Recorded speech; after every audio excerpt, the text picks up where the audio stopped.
It is said that one should keep one's allies within view, and one's enemies within reach. A valid statement.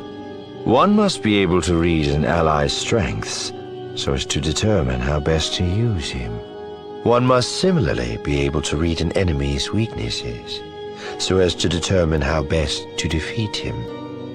But what of friends? There is no accepted answer. Perhaps because true friendship is so exceedingly rare.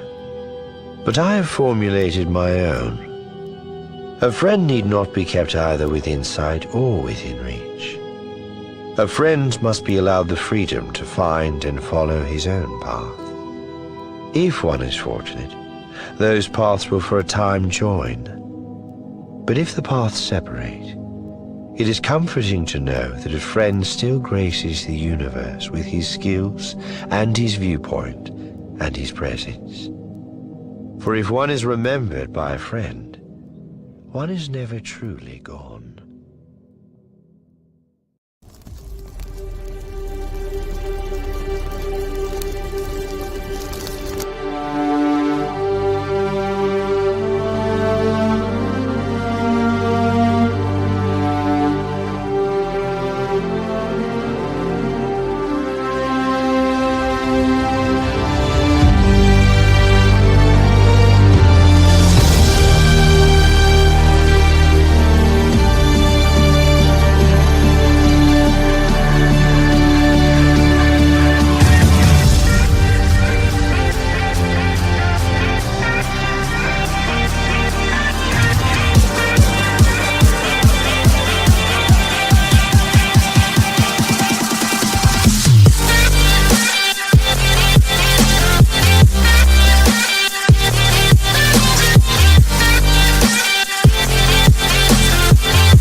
That moment when you realize you're doing the intro, but nobody can hear you.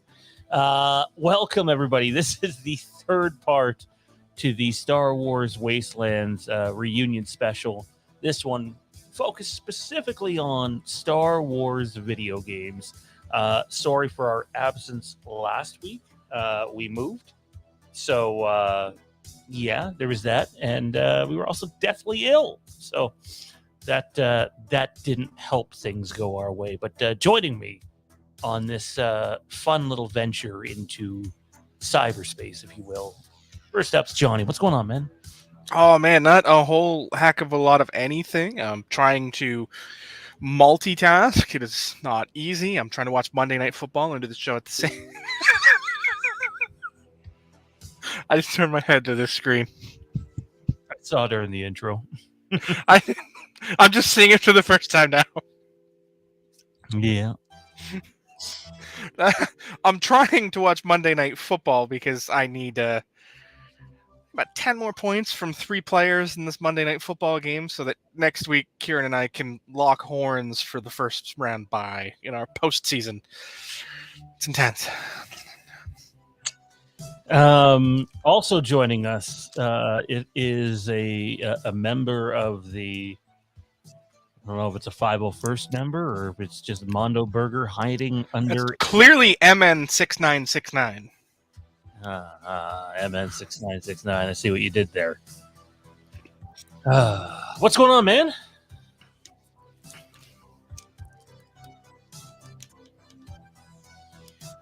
Oh, hang on. He's muted. I can't see the lips moving, so I don't know if he's trying to talk or not. Let's try that again. What's going on, dude? I'm good. How are you? What's your breathing capacity in that thing? Bad. I ate onions earlier. So I just wanted to say an inspirational quote. For me and my fellow troopers, you miss all of the shots that you take. Remember that, people.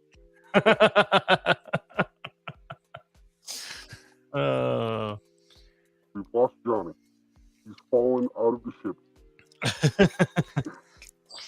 Oh man.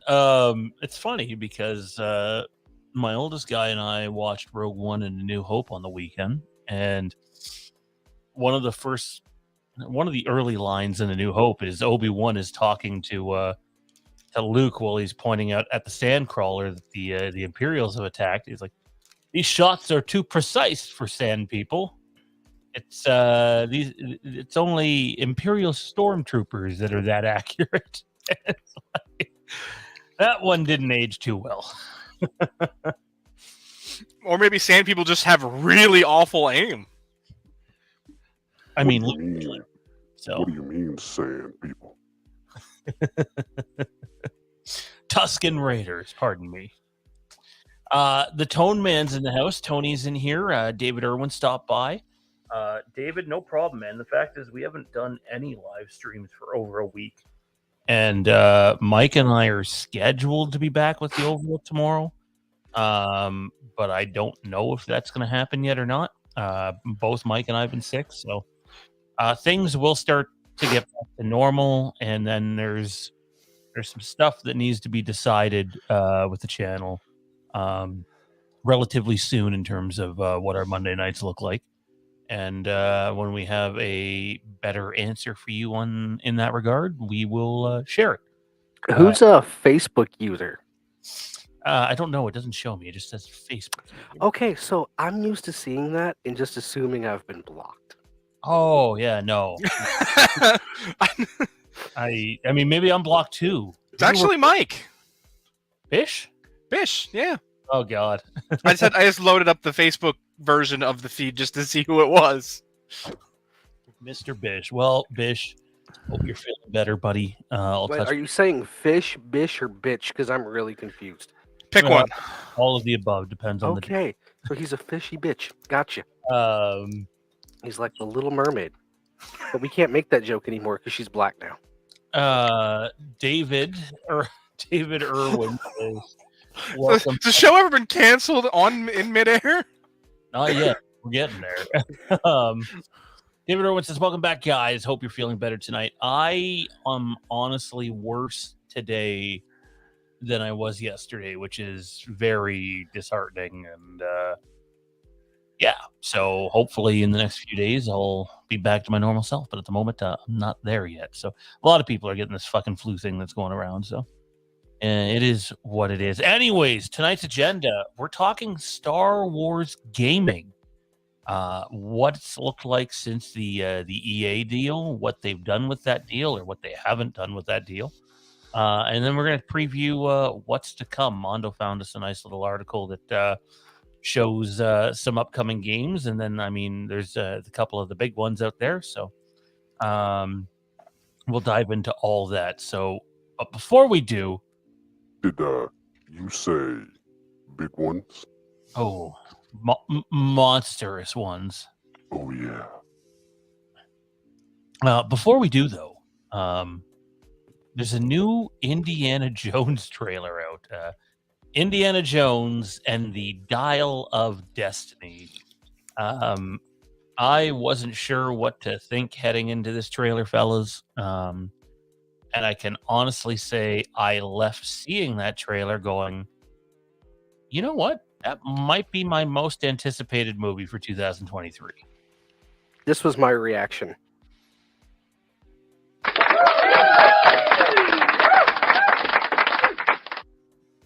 It was good. I liked it. I thought it's a trailer. So like there's great trailers for shit movies all the time. Yes. There's also great trailers on the back of trucks too. Yes. Hopefully they stay there because when they don't, things end up bad for people. Yeah, like that one movie that they had trailers. Speed? No, I was going to say Final Destination. Oh, yeah, well, those movies. That was vlogs, not trailers. It was on a trailer. It's called a log trailer. But it was the logs that were the problem, not the trailer. Speed was a bus, wasn't it? Speed was a bus, and then a yacht, the super land cruise. Is Yeah. Speed 2 cruise control or something? Yeah, that was the one with the boat. There's a Speed 2. Yeah. No Oh. Keanu Reeves though. I'm kidding. I know. He was smart. Yeah, one of the two came back, correct? I believe. It was Sandra Bullock, I think, the second one. Not Keanu. He was smart. David Irwin says everybody is shitting on this indie movie. I'm pumped. Are they? I have not had a chance to look at the online discourse at all. That just people shit on everything nowadays. Anymore, people are gonna shit on their own mama. Like it's just how it is. Yep, for sure. Like straight up. Like people, like they wake up in the morning and they see their tiny penis and they're like, "What can I complain about today to deflect the fact that I have a tiny penis?" And then this guy's like, I feel bad for y'all. I'm carrying a log. I got one of them logs that was an extra in Final Destination. Johnny, you and I had the luxury of being gifted free tickets to Indiana Jones and the Kingdom of the Crystal Skull. I remember that. Still paid too much for that. And I'm just curious, all these years later, your thoughts on the trailer. Did you leave it feeling cautiously optimistic? I think cautious optimism is appropriate. You know, it felt more authentic to what, you know, classic indie film is, right? I mean, right from the jump, when you hear the title Kingdom of the Crystal Skull, you get a little concerned right away. But now here, the Dial of Destiny, that fits right in with Temple of Doom and Raiders of the Lost Ark and Last Crusade. You know, these are all things that are more realistically based, I guess, you know, on Earth mythology, whereas Crystal Skull was aliens giving you super intelligence. Like, what? You know, it didn't fit with the mythos we'd established for indie. So I'm cautiously optimistic. You know, I like the cast. Everything looks great. You know, obviously Sala's back.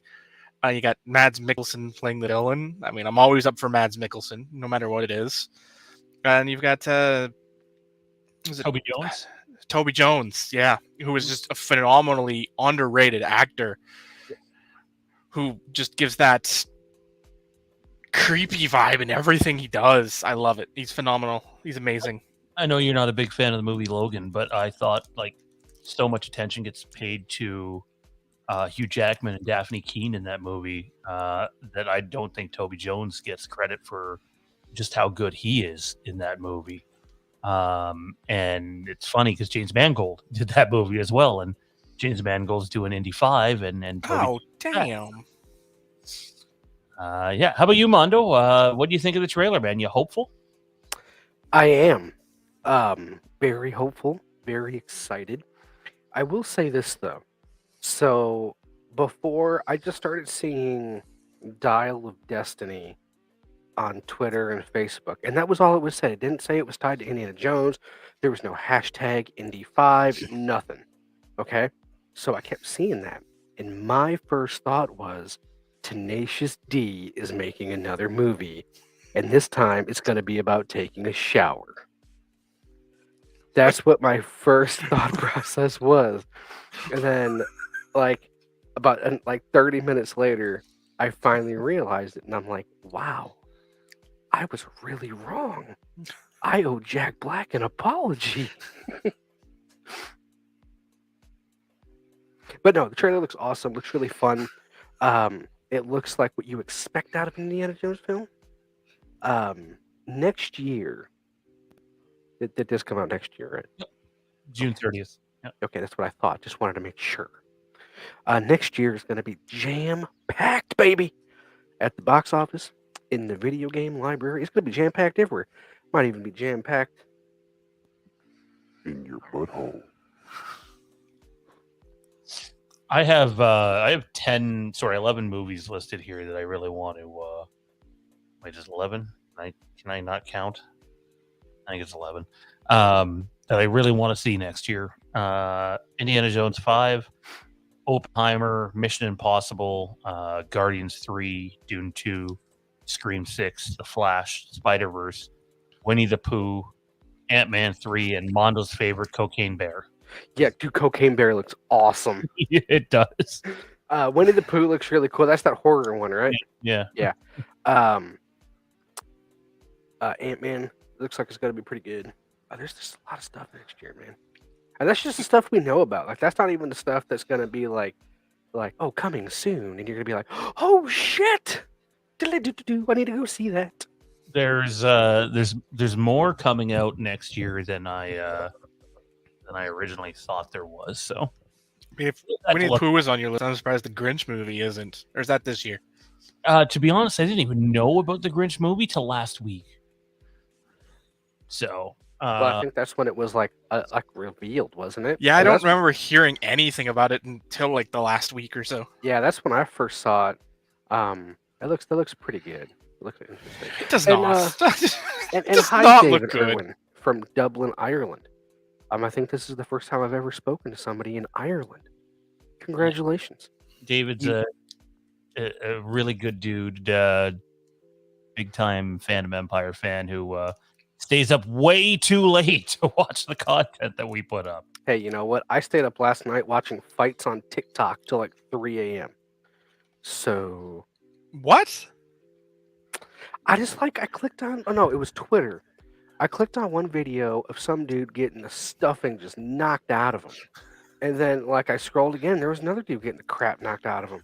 And the next thing I know, I'm just watching people just get the shit kicked out of them for like 2 hours. Like, and it's just random people and just like little 30-second clips of fighting. Like, everybody was kung fu fighting, and some of them motherfuckers was fast as lightning too. Like, it was wild. Like, some of those dudes were moving faster in that fight than I've moved in my whole life, even when I go to the Chinese buffet. Okay? I was thoroughly impressed, but I was also kind of scared because one of them people came after Mondo, I would die. Die. You got a little Bondo. You're good. Let me at 'em. Let me at 'em. I'll kick their ass. I'll kick their dick right up their ass. Did you break this? I hope not. Too bad. I'll break you. I already feel that way, bro. I know. You look like it. Yeah, I feel like it. Yep. All right, so let's talk Star Wars gaming, guys. I can only think, and I'm not counting Lego in this, of 3 major releases since EA got the exclusive rights to Star Wars, which was a 10-year deal gapping from 2013 to 2023. There's Star Wars Battlefront and Battlefront 2, which we covered extensively on the original version of the show. And then obviously a little after that, we got Jedi Fallen Order. I know you got Squadrons in there too, but like that wasn't really a major. That's a Battlefront 2 reskin. Let's be real. So, well, from what I understand, the VR, not that I don't have VR. I would love to have it, but apparently the VR for that game's insane for like X-Wing and TIE Fighter fighting. Yeah, if we had VR to the argument, then you have to add that Darth Vader game too. And I would love to, but I can't afford it all. No, God, no.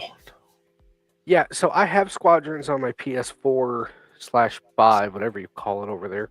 And it's pretty awesome. Like, so I bought it thinking it was just going to be like a reskin of Battlefront, and it is to a point, but it's honestly, it more reminds me of like the Jedi Starfighter games. I heard the ships handle better in that game than they do in Battlefront 2. They do. Like, that's honestly what I thought. Like, I'm like, oh, okay, whatever. And I mainly bought it for the VR functionality because I had just gotten a PSVR at the time. Hence, I have it on my PlayStation. And I was actually like quite surprised by how in-depth the story was in it and the gameplay. And it's one of the few games on the VR that you can play straight through that doesn't have just like a little diddly like VR mode where you get like one map and a ship that you can just almost like a demo within a game. So let's start with Battlefront, guys. Heavily hyped, obviously coming off the backs of DICE, which when this game was coming out, I think DICE was held at a higher level than it is per se. I think we were all really excited for the game, and then the game came out, and not only was it only multiplayer, it like there just was not very much content to go with the game. Like there's no space content at all in the game, which is remarkable. What were your guys' initial impressions on? But not saying I didn't have fun playing with you guys. We definitely did. We made the most of it. But it's sad when the beta had almost the exact same amount of content as the actual release of the game. So I remember when we played the beta, we were all like, "Holy crap! Like, I don't think this is gonna get any better than what this is. Life is perfect." And like the game played good. Like it was a fun game to play.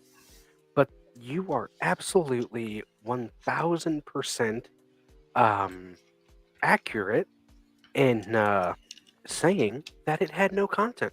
And I think a lot of that had to do with the fact that, as you can see by this graphic that's on the screen, it's nothing but original trilogy stuff. They didn't touch the Clone Wars at all. And like that's like half their content that they just decided, hey, we don't want any part of this in this here product.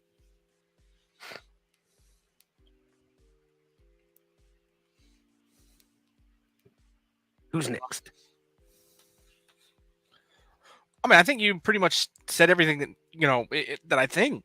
The beta was great. It was fun. It showed promise, and then you get to the actual game, and it's like, oh, this is the beta. What's different? Like, they didn't make it fun. Exactly. They made it sweaty in a bad way. Like half the fun of playing like Battlefront games is earning the heroes, getting to the heroes, and making it literally just you find a random token in the field. Let's be real though. That token system, in my opinion, was way better than what they put the cost for the heroes in Battlefront 2 when it first came out.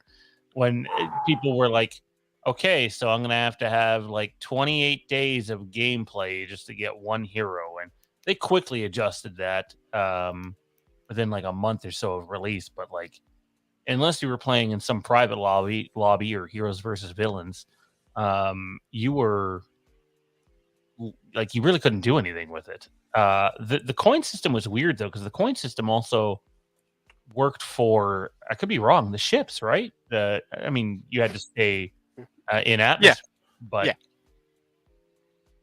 Ships, like walkers, everything. Yeah, the vehicles. Yeah, it was weird. It was like I enjoyed it to a point because, like, I hate to use this word in today's world, but it did kind of add a bit of like anybody could play as the hero or a ship, as long as you got to the coin or you happen to see the coin.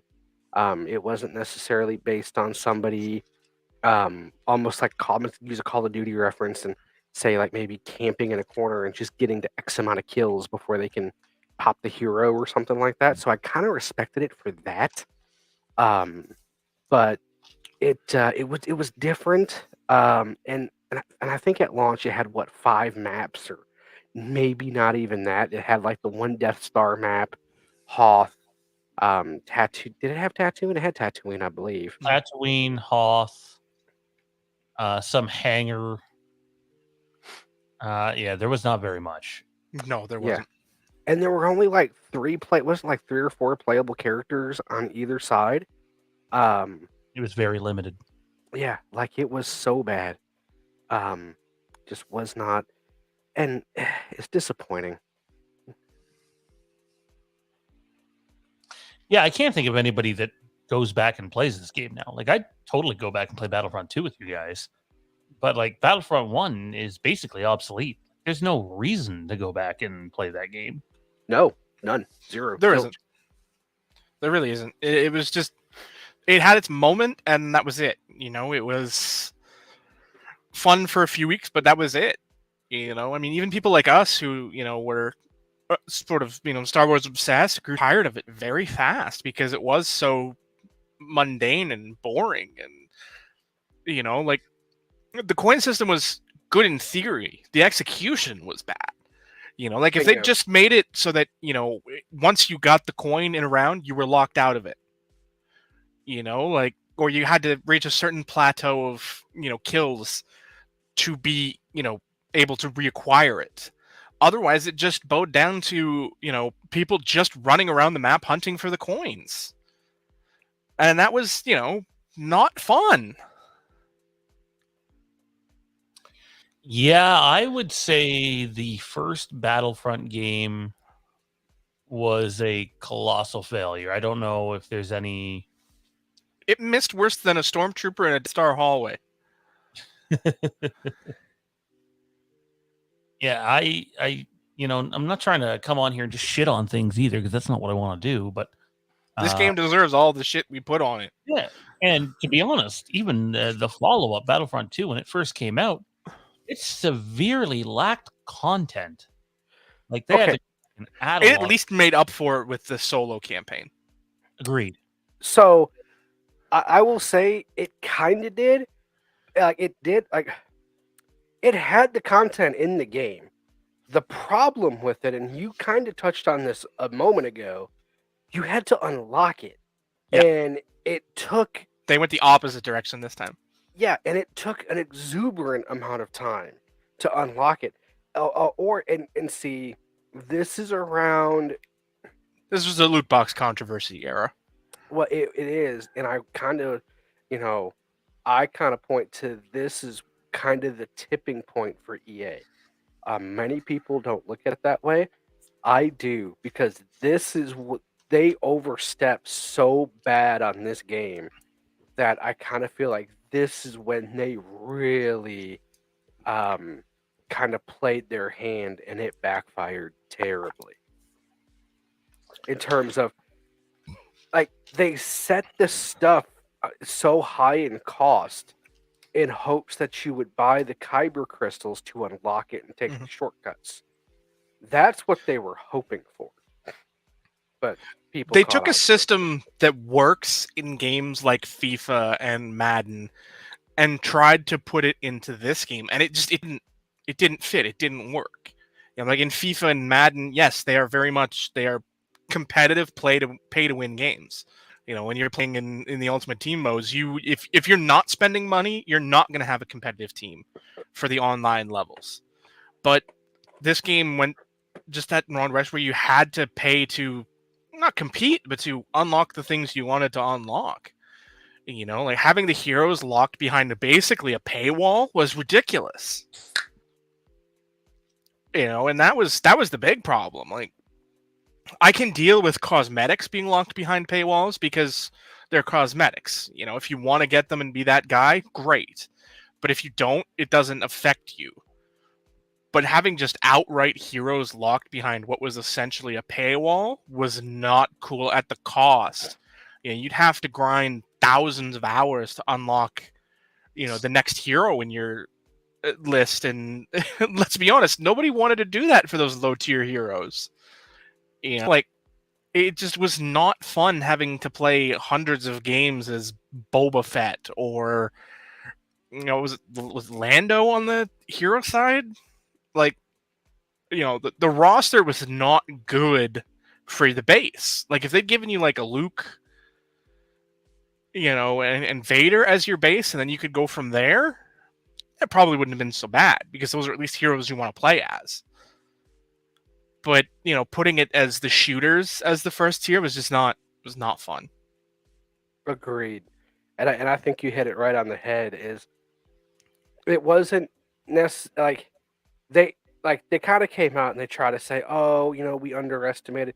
No, y'all just got busted. Like, that's what it was, because you knew what you were doing, because you put the characters you knew people would want to play behind the paywall, or so far out there you would have to do that.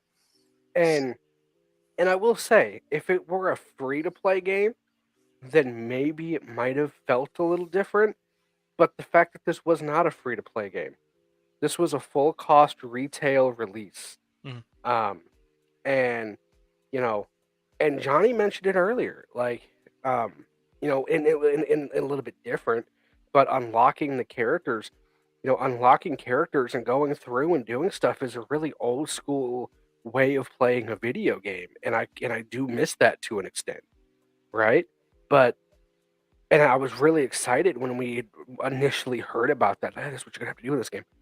But they took it a step too far, and unfortunately, I feel like it crippled what was ultimately a pretty awesome game. Yeah. Like graphically and gameplay, dude, this game rocks. Like this is the Star Wars game of like, I don't want to say my dreams, but like honestly, as much as I love Jedi Fallen Order, I think Battlefront 2 plays better than Fallen Order. But the fact it had so much controversy upon its initial release, Mhm. it just completely just people just gave up on it. And in the gaming world, every doesn't once come in a- back. exactly every once in a while you get those games that get a resurgence. Games like Cyberpunk kind of got a second life. It looks like Battlefield is surprisingly on the verge of that. Games like No Man's Sky. But there's That's the opposite side of the coin, right? A game that's awful at launch that they rehab. No Yeah. Man's Sky has rehabbed, and they've spent years rehabbing, but Battlefront couldn't really do that. Yeah. And aside from Battlefield, most of the games I mentioned, they don't have EA's name attached to them. And I think that has a lot to do with it too. I think people just this was around the time that people were starting to kind of give up on EA. And At this point, EA was EA Sports, and that's it. yeah. Oh yeah. And even then, they started to, sort of, they've turned on that to a degree now where it's, I don't want to say barely holding on, but they have a very tenuous grasp on their core markets now. And it's, I don't want to say it's weird, but it is. Like, they took a formula that works for EA Sports and tried to add it to their entire catalog. And that was never going to fly for the fan base. No, because it wasn't. Because even though you have like the pay to win elements in the EA Sports games, you can still have fun, be competitive to a degree, and still play the games without spending that money. Which is something I've done for years, playing Madden on an almost yearly basis because I enjoy it. I can still play MUT and have fun and not spend a dime and still have a good team because I play the game. Mm-hmm. Because they still allowed you that avenue of being able to work towards the things you wanted, earning the currency to buy the players and getting them through random packs that they'd give you and all the other things that this game didn't do. I mean, you had your daily role that gave you nothing. Like it was essentially nothing in the daily. There was no... This is a game that it came a couple years later, but this is a game that sorely needed the season pass element. That sort of thing, which would have made it so much better if you'd have had, one hero at the end of a season pass thing where you had to grind, you had to work to get it, but the goals were attainable without spending a dime. That's the difference. And you would get other awards and other things Mhm. throughout that as you worked your way up. No, I completely agree. And it's kind of funny, we've been kind of ragging on EA here, but there's a company that's worse than that for whatever reason it just gets swept under the rug every single year. And that's 2K. My gosh. Like playing I don't know if you guys have tried to play any of the newer basketball games. I do. I'd actually disagree with that. Because I think you're right to a degree, but I think 2K has gone sort of the opposite direction and realized they got too far. They flew too close to the sun, and unlike EA, who just said, kept flying, 2K sort of took a step back and said, okay, how do we bring this back a little bit? Because I've been able to play 2K this year, and I've been grinding, not spent a dime outside of purchasing the game, and have a team that's probably competitive at the elite tier if I was that good. So there's that, but there's also Grand Theft Auto Online. Oh, that's a whole different animal. And Grand Theft Auto Online is pretty bad. That's Rockstar, though. I mean, let's be honest. No, but it's the same parent company, though. So yeah, but that one's Rockstar, though. Like, it's same parent company, but that's like, comparing two different. Like, they're so far. Like, it's like comparing NBC to GE. Yeah, they're both owned by the same company, but does that matter? They're so different, yet still being in the same universe. So it's not an accurate comparison, but it's same publisher, different companies, right? Because it's not the publisher that's making the Rockstar money. It's Rockstar making the Rockstar money. I'd probably venture to guess it's probably both of them. Well, probably, but not to the same degree of 2K making their 2K money and EA making their MUT money. I'll say this on Battlefront 2. I think Battlefront 2 was the beginning of the end of the EA exclusivity deal, which is kind of weird considering it was released in year 4 of a 10-year deal. I think that was the problem, though. They spent half of the contract and only been able to put out 2 games, and neither of them were a hit. Well, guess what? They've spent almost the entire contract now, and they've really only put out 3 games plus Squadrons. So, I mean, I will agree with that, but I will say one thing EA has done magnificently is hit the mobile market. Like Star Wars in mobile games, that's where they're making their money. They made a smart pivot there at the midpoint and started focusing on the mobile market where you could go full pay to win and nobody bats an eyelash. I feel like if you're hanging your hat on that, you're grasping at straws. When you're making, $1 billion a year on it, though, it's not, it's not something to scoff at. Well, so, and as I'm sure the two of you know, Microsoft is currently in an attempt to buy Activision. And they've said multiple times that this acquisition of Activision and Blizzard has nothing to do with games like Call of Duty and their console game catalog.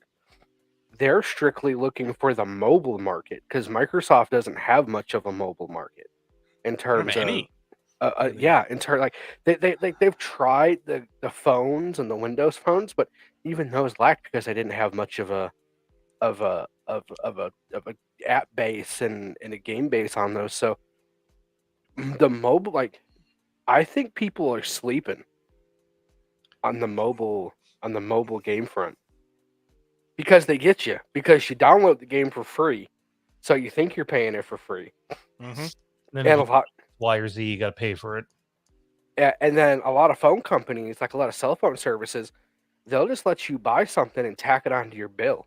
Oh yeah. So like whatever, I'll pay, an extra $12 next month when I pay my bill. Next thing you know, you're $300. That $12 becomes $2,000. Yeah, you're $1,200, like you're $300 something over a year into a free game. I'll give Battlefront 2 this. 5 years after its release, it's still something I would totally get online and play with you guys with. Johnny's got his Twitch channel, now a YouTube channel, and there's going to be some things happening at this channel. Like, that's a title I'd have no problem going online and, I wouldn't play competitively, but just to get online with some friends and have some fun with it. I think that there's still value there to play that game. Oh, absolutely. I agree. The first game I can't say that for. The second game I can. Yeah. Which brings us to Star Wars Jedi Fallen Order. It's kind of like this weird new reboot take on a cross between the Force Unleashed and the Jedi Knight series. I thought the first game was for all things considered, very well done. The story is really good in it. I just find some of the characters lackluster.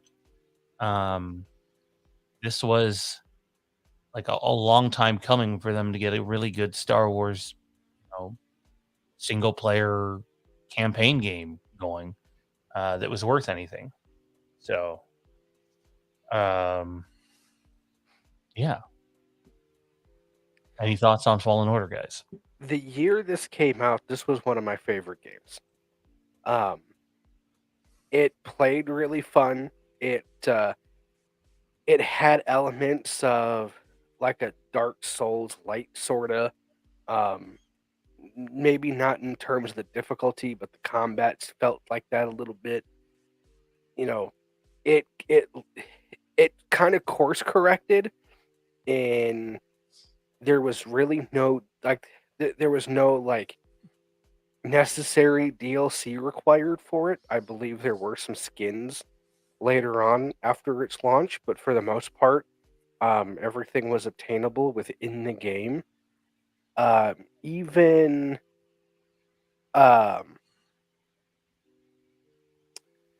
even the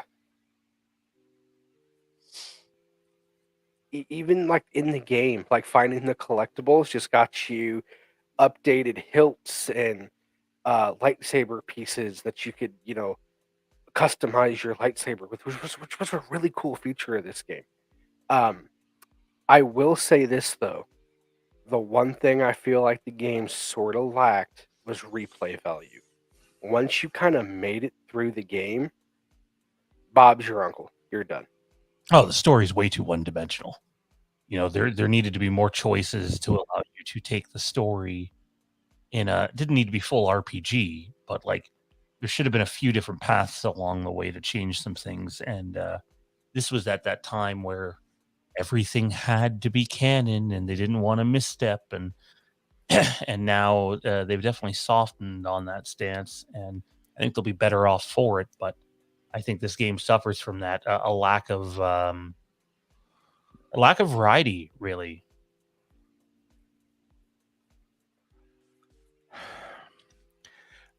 It's tough for me to say that that's a detriment to a game because I do like a linear story. I like, and they have their place. Of course, at that same token, of course, like games that are the opposite of that. That's why I keep going back to like the Quantum Dream games. There's just so many, there's an infinite number of choices you can make in those games that give you a completely different experience, no matter how many times you've played it. But if you're going to have a linear story, you need something else.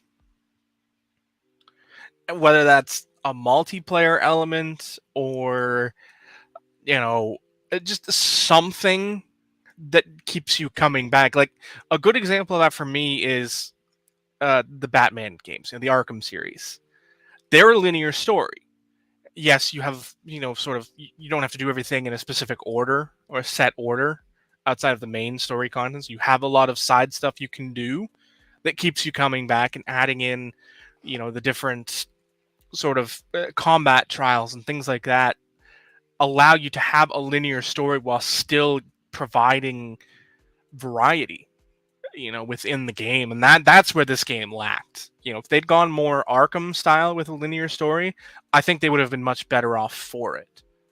And this didn't. It just took the straight story, and that's all they gave you. And that's sort of where it lost people. Like the story was fine, but it didn't have anything that kept you coming back. Once you're done, you're done. That's why it hasn't been on my hard drive in, since like a month after it came out, because there's nothing to go back for. And I'll say this: not all games need to have that. Some games are just, they're fine for that. They're fine for just having, once you finish it, you're done, and it goes away. It was fun. It was good. It served its purpose. But I agree. with what you said though about how it should have taken a Arkham approach.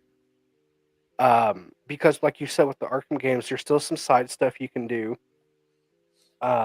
There's still some and when you finish the game, you can still kind of go around the town, or wherever you're at in the particular entry, and you can still do things. Like there's still things that happen. But I mean, it was a good game. I'm looking forward to the sequel, which we'll talk about here in a few minutes. But for me, it served its purpose, but I do wish it had a little more depth. Yeah, I think nowadays when, at least up here in Canada, buy a game new, you're looking at after taxes basically $100. It's gonna be that now. Yeah, it's way, way, way too expensive to not have replay value. At least for me, guys, father of three, bills, etc. Like, I definitely can't go out and buy 10, 12, 14 games a year. I gotta be really picky. I haven't bought any new games this year, period. And like, if I'm gonna spend that kind of money, it's got to be worth it. It can't be one and done. And like, even though you just mentioned Jedi Survivor, the teaser that's out, I think there's a trailer coming out in a couple days, but Yeah, the teaser they confirmed that. Yeah, looks really good. I'm really invested in Star Wars storytelling right now in that era that they're doing it in. And how it ties into Kenobi and could affect stuff with Kenobi and Andor and yada yada yada.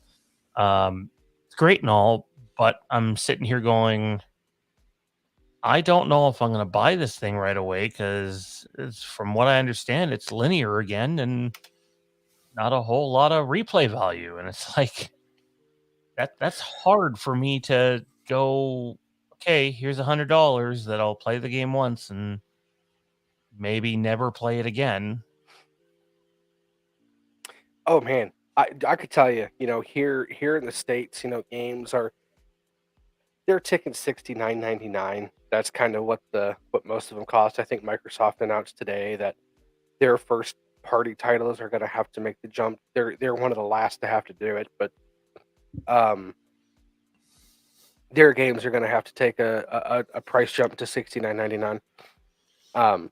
And honestly, with services like Game Pass and even PlayStation Plus with their new tiered system, I'll be honest, it's hard for me to pull the trigger on games. And I mean, you know me, like I used to come home with a new game almost every damn day. And that's not an exaggeration. Like I would come home and be like playing a different game every day. So I get what you're saying, and I completely agree with what you're saying. The I kind of tell myself I've kind of limited myself to 5 new release games a year. Like throughout the whole year, so like one every 2 months or 2.5 months, well, however you want to divide it. Depending on what comes out around this one, I may have to end up waiting until I see it on sale or kind of like that. Yeah, no, I mean, the other thing that goes against me is I just don't have very much free time, and I have hardly gamed at all. Like, my gaming time's typically once a month when Zach's down, and that's it. That's how little I game these days. Not that I don't want to, just time. Although, stay tuned in the coming days for people on the channel. We might be doing something in the gaming world on here, so we'll see how that goes. Anywho, let's get to what's coming, guys. Mondo has a list that he shared with us earlier, but before we dive into each specific game that gets mentioned on there, I want to start with probably the most controversial one, and yet probably the one I'm most excited for. So we're gonna watch a trailer to Star Wars Eclipse. Hopefully, the stream doesn't get taken down, but we'll chance it. Here we go.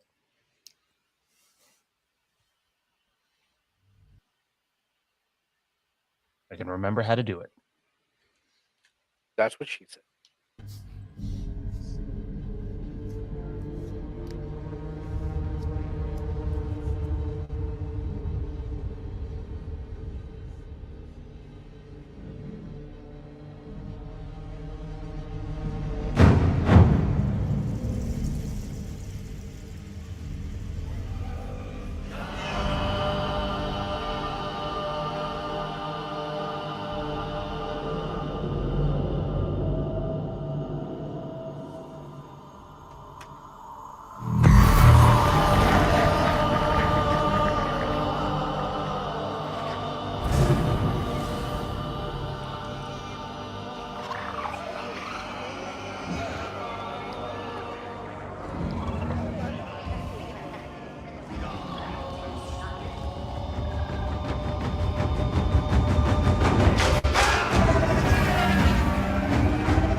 So there you have it, Star Wars Eclipse.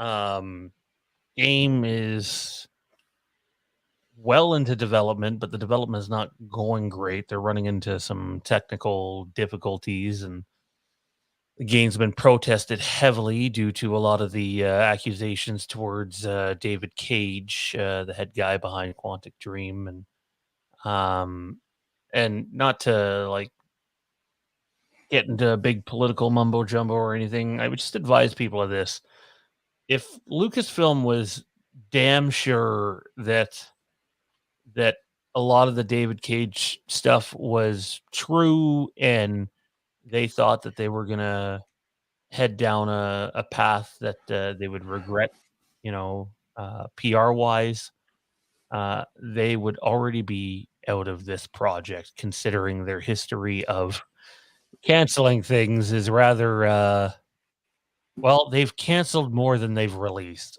literally. So there's that to think about too.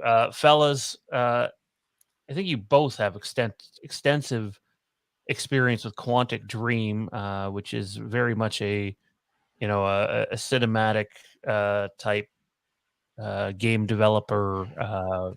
Johnny, you just mentioned the stories with just infinite possibilities. Obviously, this time around, they are trying to provide that experience while introducing sort of their first open world combat system, and that's where they're running into some issues with the game.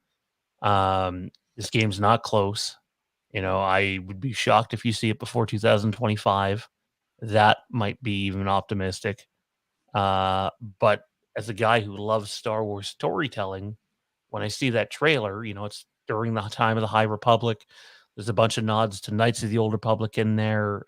It feels like Star Wars, and a Star Wars game that I would die for. I would love to play, and to have a Star Wars game that has so much replay value would be incredible too. It also feels like one of those projects that we shouldn't assume we're ever going to get until we get a little closer. So, I'll say this: I enjoyed Heavy Rain a lot.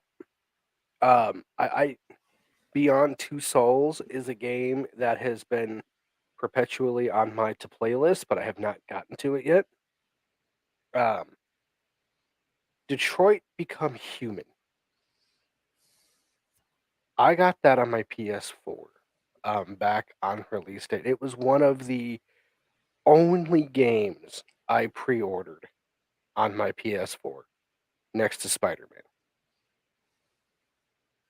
And let me tell you, Detroit Become Human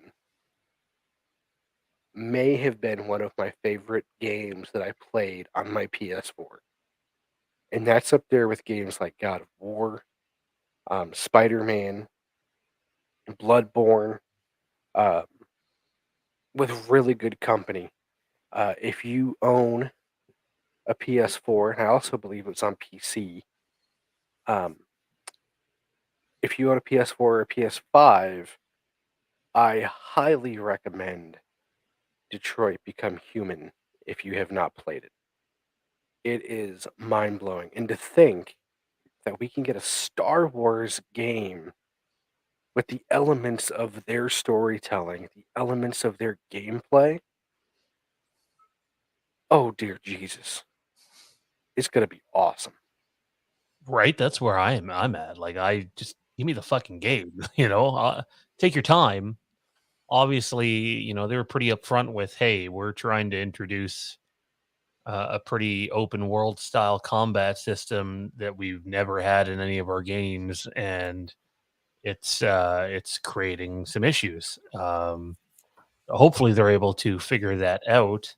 But I love like, to me, when I go to look for a video game, replay value has to be way up there. And Johnny nailed it when he mentioned the Quantic Dream's replay value before in terms of their games. Heavy Rain is one of my favorite games ever, period. Johnny's the one that actually got me into that. And like, I replayed that game probably 3 or 4 times and felt like it was a different experience every single time I played it. And like, look, I know we're in a very pro cancel culture world right now, but instead of trying to cancel everybody, I wish some people would look at it for what it is. And it's a chance to have a incredible Star Wars game. Again, though, I need to see this project get further along in development before I feel good that we're ever going to see it. Johnny, where are you? I mean, I had a lot of praise for Quantic Dream in the last little part, and I mean, second to Supermassive Games, they've probably produced the most replayable games I've ever played. Heavy Rain, like you said, is one of the most. It's just such a phenomenal story, wrapped up in what was at the time the most creative use of the S3's sort of innate motion control abilities. So it was an all around immersive experience. And like I said, second to Supermassive Games, which is sort of stolen that place just because they've had more titles that I've played. I never played Detroit Become Human because it just came out at an awkward time for me that I just never got around to playing it. But Supermassive Games had Until Dawn, and just this past year, The Quarry, both absolutely phenomenal games with infinite replayability. Until Dawn's great. I've never The story though. the Dark Picture anthology that that Supermassive does Mhm. is something to behold. They're special, and this channel, I think, just as a whole, I think would love Supermassive Games, just their entire catalog, but that's another discussion for another day. But this game is so far in the dream phase that it's far backburnered for me. I've put zero thought into it, because it's so far away, and not just in any project, regardless of sort of the the everything going on around the company and the people running it. It just, we're so far away. I've had so many games canceled at this stage that until I actually see in-engine game footage, it means nothing to me. As a guy that yes, I'll keep an eye on it because it's Star Wars, because it's Quantic. All of these things are reasons why I'll keep an eye out for it. But it's not.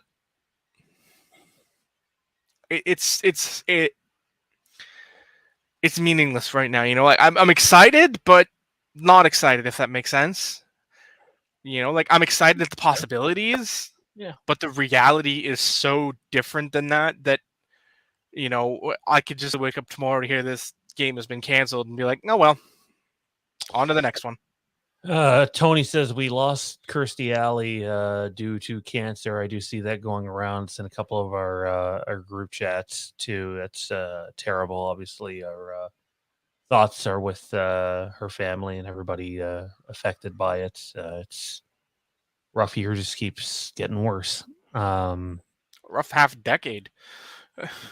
Star Wars Eclipse has all the makings to be one of, if not the most successful Star Wars story game we've ever gotten. Mhm. And yet, like you said, like we're only a couple years into development for this thing. I know when they first released the trailer, there was hopes that it would be ready for holiday 2024. I know since then they've gone back and said holiday 2025 is probably more likely, and maybe even after that. So it's a long way away, which means there's no guarantee we're going to get it. I hope we do. It's a golden opportunity, but it's one of those things where they've run into issues with the production. But at least they've been pretty straightforward with what those issues there are. Like they've come out and said, "Hey, yeah, we're trying to do something with combat here that we've never done in our games, and it's an issue right now." And that brings us on to the next game in the list, and that's the Knights of the Old Republic remake. You can't see me, but I'm doing the air quotations because it's not a shot-for-shot remake. It's more of a retelling of the original Knights of the Old Republic with different. The main story beats will all still be there, same with the characters, but different paths to things, etc. That was a game that they were hoping would be ready for next holiday, 2023. Asper Media came in and they were making the game. They have a bunch of guys that were at BioWare when they made the original game.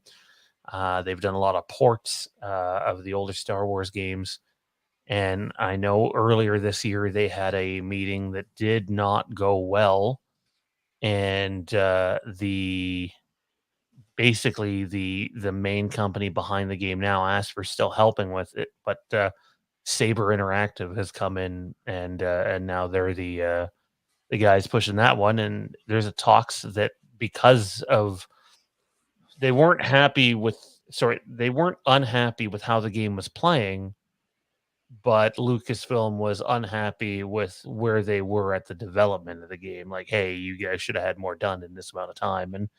And now it's believed that they will not hit the 20-year anniversary release date rumor of Knights of the Old Republic, which was the intention off the bat. So wouldn't be surprised if this is a 24 or 25 release as well, which bums me out because, I was really, really looking forward to it. Obviously, I'm a huge Knights of the Old Republic guy.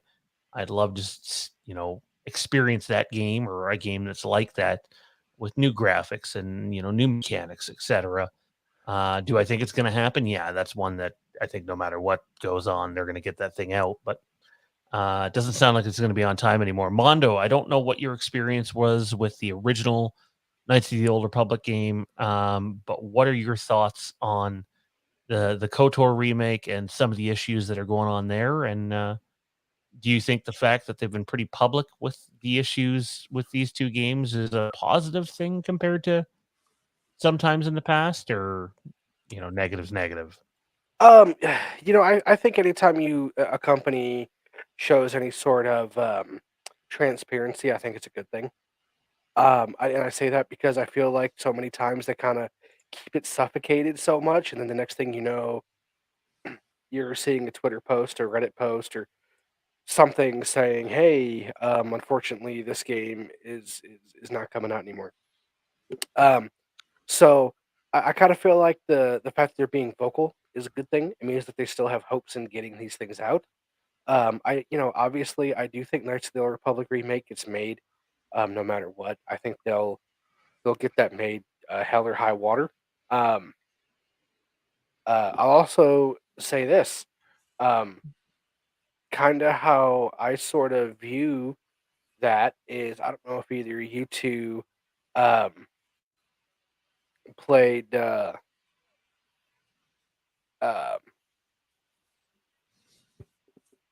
the Final Fantasy VII remake. That's kind of the impression I get that this Knights of the Old Republic remake is going to be. It's going to have the bones uh, of the original game. It's going to have the foundation story is going to be there, but it's going to be reimagined, reimagined in ways that maybe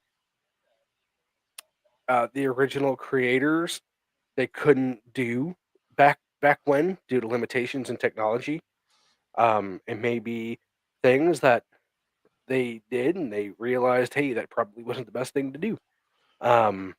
So I enjoyed my time with the original KOTOR. I actually played through that early on in our original Wasteland days, um, and it was a lot of fun. Really enjoyed that, um, and I have high hopes for this one. Um, I know that it's slated for PC and PS5. Um, so I um I have high hopes. So why I have high hopes is we mentioned earlier the Microsoft Activision thing. Right now, Sony seems to be scrambling um to try to Is, get as more. far as I know, sorry to interrupt you. As far as I know, this is just from a bunch of Star Wars insiders. Is the Knights of the Old Republic Sony thing is a timed exclusive, and that Microsoft is in fact still working on the game, but theirs will release. I forget what they proposed the time range was with it, but there's also rumors that there might be a PS5, like a custom PS5 Knights of the Old Republic system bundle. But again, is any of that still on the table? They originally thought this game was going to be ready for next year, and it's not. Um, so I'll say this: they didn't do a custom console for God of War. Um, and the way that the PS5 is, But you can get like a God of War that uh with a you can PS5, right? But you could get it. You could get it bundled in, yeah. yeah, that's what I meant. Um, but with the PS5, they do have the interchangeable plates. So like those big white plates that come off, they just slide off. Like they just pop off. Mhm. And you can actually buy different colored and customizable ones. So I wouldn't put it past the realm of possibility that they'll end up eventually making like customizable, like licensed ones like that, which would look pretty cool, honestly. Um, and that's kind of what I thought they were going to do with God of War. But anyway, um, yeah, no, I'll be honest with you. Final Fantasy VII Remake had that exact same thing, and it hasn't seen the light of day on Xbox. And we're well past the year that it came out because it came out. Sorry, it came out. I want to believe April of 2020 or something of that nature, May of 2020 or something like that. So, like, you know, I take that stuff with a grain of salt. Yeah, I mean, Knights of the Old Republic's a title for me though that like if it was only on PlayStation, I'd go out and get a PlayStation for it because like it's my favorite That's game of all time. that's your thing, yeah. No, it's a console seller for sure. Johnny, where are you with the KOTOR remake, man? Giant bag of meh. Um, Mostly because for me, if they were coming at it from a new direction, I might be more interested in it. But right now, I don't care for it. The first game was so good, so great, and still holds up for me. Like even playing it, I have the PC version, I have the Xbox version, I have it on basically every console it's available on, and I'm fine with that. So like I'm it'll eventually happen, but I'm not. It's not a day one for me. It's not. It's an oh hey, it's on sale for $10. Let me pick this up now. Game. I have. It doesn't do it for me. Yeah. It's a day one for me, but for again, it's hard for it to not be. It's my favorite game of all time, right? So if it was I don't know, Jedi Knight, Jedi Academy, even though I really like that game, probably wouldn't be a day one pickup. It is what it is. Mono, you got a list there, man. There's a bunch of Star Wars games in development right now. What do we got coming? Obviously, we mentioned Jedi Survivor a while ago, which is the sequel to Fallen Order. It takes place 5 years later. But what else is on that list that you brought up earlier? Yeah, so one that says it looks like it has a somewhat expected by date of early next year. It's going to come out on the PS5. It is going to be the Star Wars Tales from the Galaxy Edge, the Enhanced Edition. That's going to be a VR title that is going to be for the PSVR 2. And I believe there's already a Galaxy's Edge that you can pick up on the current Oculus and those, but this is going to be a slightly expanded one. Coming to the Nintendo Switch, Android, and iOS, Star Wars Hunters, a new team-based multiplayer game coming to mobile and Switch, made by Zynga and Lucasfilm Games. Star Wars Hunters takes place after the fall of the Galactic Empire with a cast of new characters you'll be able to choose from as you join squad and take on multiplayer battles in various settings inspired by iconic Star Wars locations. A recent panel during the Star Wars Celebration event also revealed that every character will have backstories and set dynamics with other characters, joined with other video game delays. We've seen this year, Star Wars Hunters was originally set to launch sometime in 2022, however, has now been pushed back to 2023. Respawn, they are at it again. They are currently working on an untitled Star Wars first-person shooter game. Some people are led to believe it might have something to do sort of with the oh man, what was that game on the Xbox? Commando, Republic Commando. Republic Commando. Some I- people are thinking it's going to be something along those lines.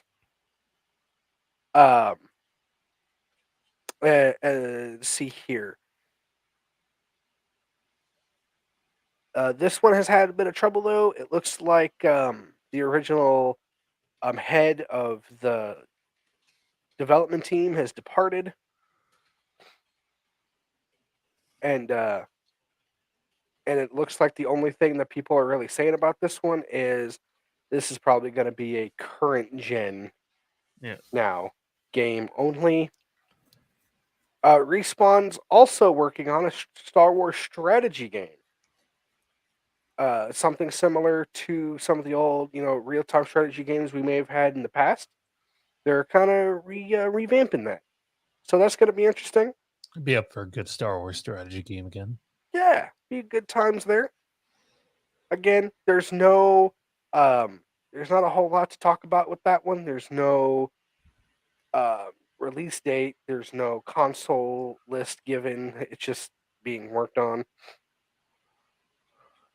And this one was a shock when it was kind of talked about. Ubisoft is currently working on a new open world Star Wars game in collaboration with Disney and Lucasfilm Games, with development led by the Division studio Massive Entertainment. The upcoming Ubisoft Star Wars game is set to be story-driven adventure. Creative director Julian G. Not even going to try to pronounce that. Said in a post from Ubisoft that we want to make it a unique game in the saga with a captivating story and set of characters that players can relate to and connect with.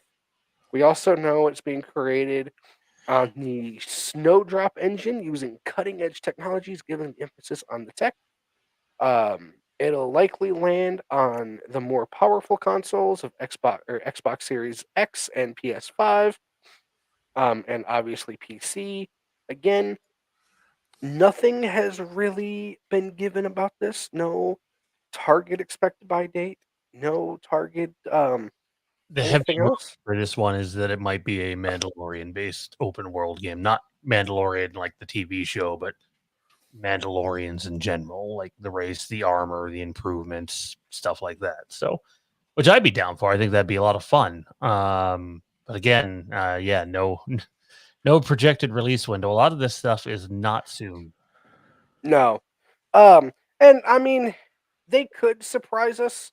Something that I've kind of started to see a little bit more and more in the gaming world is because of COVID and because of all of the delays that games were having, instead of, saying a whole lot super early, they kind of hang on to it until it's near done, and then they may announce it in June, and then it comes out that fall. And an example to that would be the newest Need for Speed game that just came out. They literally announced it like a month before it came out. And they apparently had been working on this for quite some time. But there's one other game in development. Skydance New Media Games, or Skydance New Media and Lucasfilm Games. Amy Hennig is working on a new Star Wars game. It is yet another Untitled game. It is in collaboration with what I just said. Game veteran, writer, and director Amy Hennig will be at the helm of the studio, who is well known for her previous works in such big hits such as Uncharted and Jack and Dexter. The new Star Wars game is described as a narrative-driven action adventure, and while not much else has been revealed about this project, reports suggest it could be a revival of a prior Star Wars project that was ultimately shuttered. While We still unconfirmed, leaks point toward it bringing back Project Rat Tag, a game set during the Rebel Alliance area that was once in development by EA Studio Visceral. This project is likely quite a bit out because I believe this is the newest project that they've actually started on. So I think it would depend on how much they have saved over from, like, how far did they get with the Visceral project to begin with? And we were talking about that game when we were on our original run of Star Wars Wastelands. So, like, we were. a long time ago. My guess is you're right, though.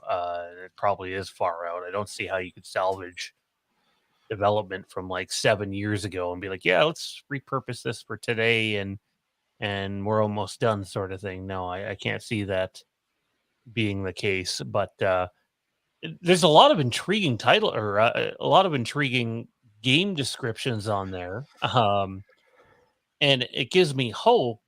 But knowing that nothing is relatively imminent is also a bit of a bummer too.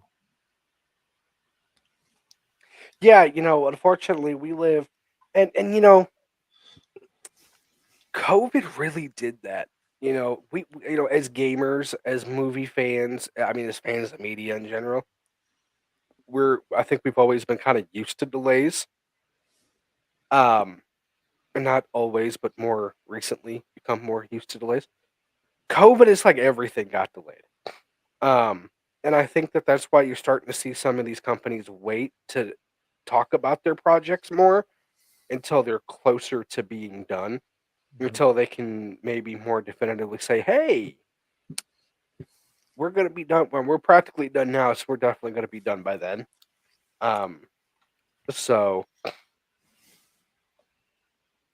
we'll see. Anything on that list intrigue you, Johnny, before we get out of here for the night, man? I mean, I'm always up for strategy. That's one of my favorite tiers. Empire at War is still installed on my PC. So those are games I go back to and just play for fun because, we talked about replayability. Nothing is more infinitely replayable than a strategy game because every game is different. True. We talked earlier about games and costs, and for me, it's a floating spectrum, but I subscribe to the $1 per hour. That's pretty much about what I'm willing to put into it. From a cost perspective, if I get that out of it, I'm great. Strategy games never been an issue. I usually end up like by the time I'm actually done playing it. Right now, Empire at War is probably a cost for me of like a penny per hour. You know, like they're ridiculously fun. You know, and that's the thing. They're fun. They're always fun. I've never played a strategy game I didn't enjoy. You know, like I imagine they'll utilize the Thrawn character for that game. A horrible missed opportunity to not utilize Thrawn in a strategy game. If there's a one-player mode, which one would hope there would be. And you know, I gotta say, I'm with Johnny on that. The $1 per hour rule. That's kind of something I've always kind of looked at. Like if I can get $1 per hour out of a game, um, the closer to that I get, or even under that I get, means I had a good investment on my Mhm. game. Oh wow! That is gonna do it for the third part of our little reunion special. I desperately need to use the washroom. TMI. So, well, I'm glad I'm not the only one. we will be back. We are not sure how often yet, but we will be back. There's a lot to talk about, a lot more Star Wars to dive into, and I'm gonna be messaging these fellas on my phone and going Like sitting on the toilet. So no promises. Maybe, probably. Let's be honest. There's like a 50% chance anytime you get a message from him, he's either in a car or in a bathroom. Those are pretty Blowing much up the my only two places he DMs? sends messages. Yeah. So he's blowing up my DMs as he's blowing up his toilet. Just call him the explosive man. Johnny, where can everybody find you, man? What do you got going on? Oh man, you can find me here, there, and everywhere. Bros before pros. As soon as we finish this, I'm gonna go off and record some stuff for the tubes, and continue learning editing. I hate it. It's time I consuming. hate it. And hard too. Like it's not simple. Yeah, no, Like, no. You want to tune things, it's not. Mondo, what do you got going on, man? Where can everybody find you at, good sir? Probably a good buffet. You can probably find me at one of them. No, you can just find me online, man. Mondo 24 2008. Pretty much wherever games are played. Xbox, PlayStation. I believe that's my Steam name. You know, that's pretty much all I do. You can find me here on future installments of The Star Wars Wastelands.